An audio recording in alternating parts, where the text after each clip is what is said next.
Hi Stampers, Jackie Bolhuis from Klompen Stampers. Are you ready to do some quick and easy watercoloring? We haven't watercolored in a while, so I thought we'd dig that out. Like everything I do, I keep it simple. Now, I am by no means an artist. I'm the first to say that. And watercoloring really did intimidate me for a long time until I kind of let go of that. It's got to be perfect and you have to look like an artist.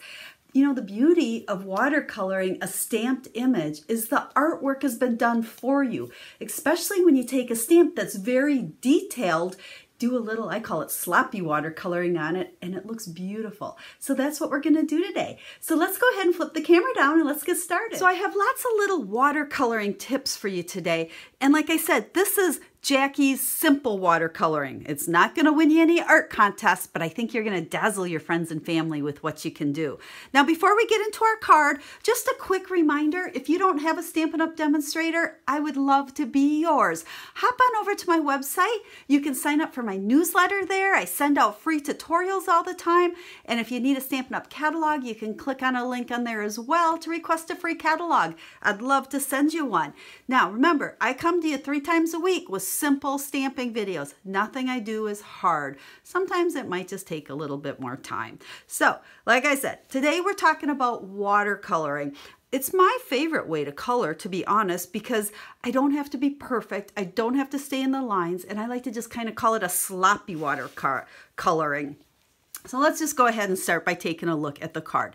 This is what we're making today, and this is a great example of what I was saying. All the artwork has been done in that stamp, especially with these really fine detailed one. So you can watercolor real easily. So the stamp set we're using is called Peaceful Place. This is in the annual catalog. It's one I didn't pick up for a while, but I recently got it, and I just love the artwork on here. It really is a peaceful looking card. Not always my style. Okay, usually I'm a little bit bigger and bolder type images, but I really had fun watercoloring because I hadn't done it in a while. So let's go ahead, we'll set the card aside, and a couple of really important tips when we're talking watercoloring.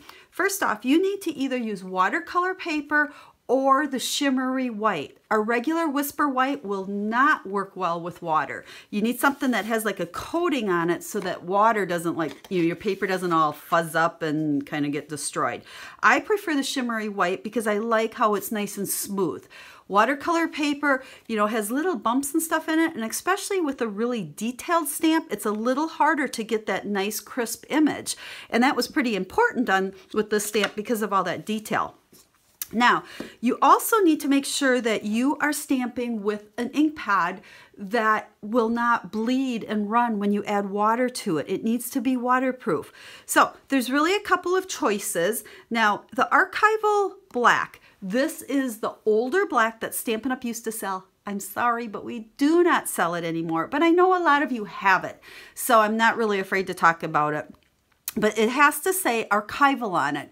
The current basic or other basic black pads, oh, all those bees. If it does not say Archival, it's not going to be waterproof. Okay, so that's super important. The other pad that works really good, and this is the one that Stampin' Up! Currently is selling, is the Stays On pad. So either one, they're both a nice deep black and they're waterproof. So I like to use my old Archival one, so we're just going to grab that one. And we're going to ink up our stamp. Because this stamp is pretty big, I like to do it upside down. I feel like I can ink it up better, get really good coverage, because we want that image to really, really show up on there. And then we'll go ahead and put this on that piece of shimmery white. And again, because it's a big stamp, to give it some time, don't be in a rush, like stamp, bam. Press it down good. Let that ink transfer really well onto that cardstock for you.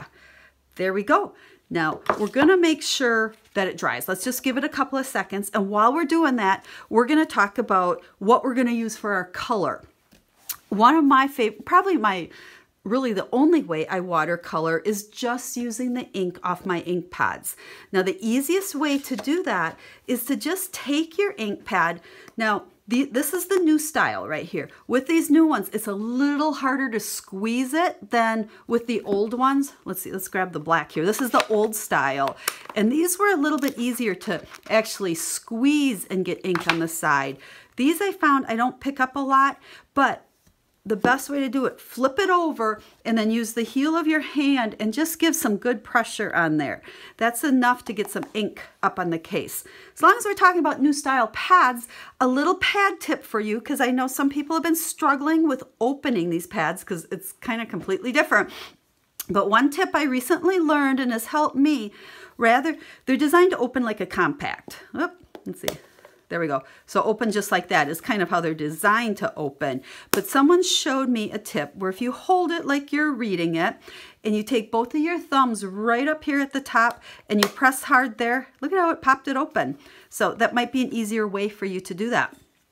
You can see the ink in here. Normally we'd slide it in to stamp with, but we're going to pick up this ink. Now, these pads also, when you get them on the back, and this is peeled off already, but they come with a bunch of stickers. So you can put the name of the ink pad on the side here, so when you stamp them or put them on a shelf, you can read them. But then I like to use the extra stickers, and I put one in there, I put one on here, so all over the place. I know what colors these are, even when they're open. There's other languages, it doesn't matter. I can just tell by the color what it is. So let's get to coloring here. For my paintbrush, I like to use the Aqua Painter. You could use a regular paintbrush, but this is nice because it has a reservoir here with water in it. So I don't have to take a paintbrush and continually dip into a cup with water. To get it started, you want to just give it a little bit of a squeeze here. Make sure that water is flowing out of there. And then let's just get to coloring. Now, what I like to do is first put just a little bit of water on the area I'm going to color. So we're going to do the water, then we're going to come over here, pick up some of that balmy blue and just spread it around. Because I put a little bit of water on that cardstock, it helps this move around. You want it darker? Just grab a little bit more ink. So we're going for kind of a soft look there. So there is our water. And then when you go to switch colors, you can either have a paper towel or use your scrap paper, but just kind of wipe that color off so we get the blue off of that. And then next, we're going to kind of do this little bank. It looks like it should be kind of a sandy bank there. Put a little water there, and then I'm going to pick up some crumb cake to put in there.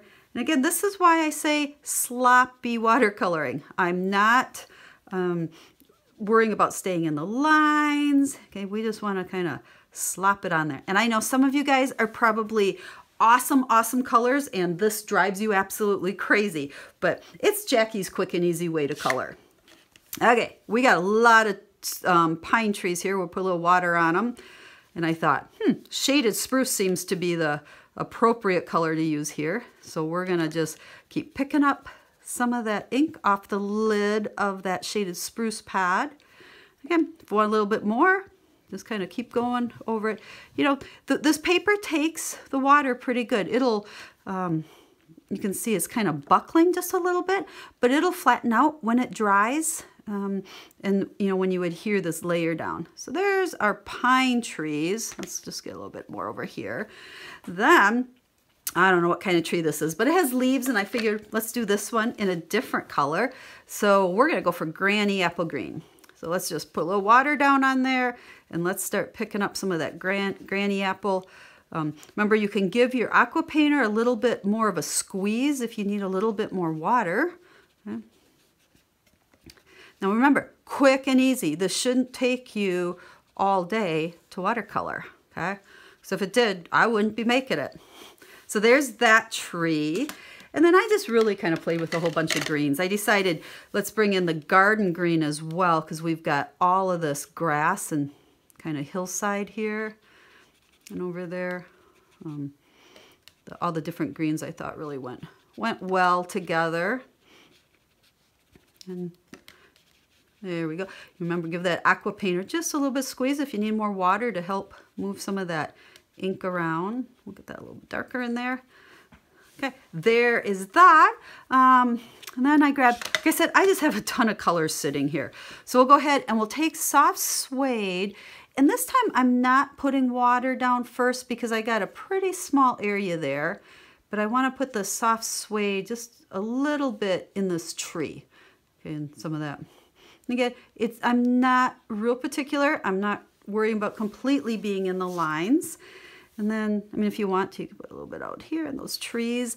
And then finally, let's go ahead and grab Smoky Slate. I think that makes a nice color down here on these rocks. And that's it, guys. That is how easy Jackie watercolors. So give it a try. It's fun. And like I said, when you have these really detailed images, all that artwork's done for you. So to finish off the card, I just layered it with some basic black, put it on a crumb cake. I added the greeting. I cut that out and popped it up on dimensionals. Then isn't he cute? I finished it off with a little squirrel that's in the same stamp set and a couple of the leaves, all from that same Peaceful Place stamp set.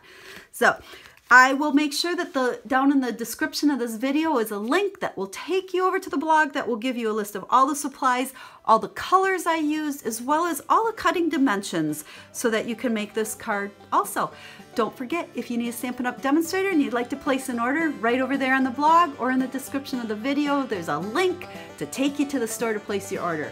Make sure you use my rewards card or code so that I can send you free gifts, which is what I love to do. So, questions, as always, get a hold of me, message me, email me, leave a comment. I'd love to hear from you, and I'll answer your questions and help you any way I can. Because remember, stamping is simple, and I love to teach you to keep it simple. So until I stamp with you again, have a stamp happy day.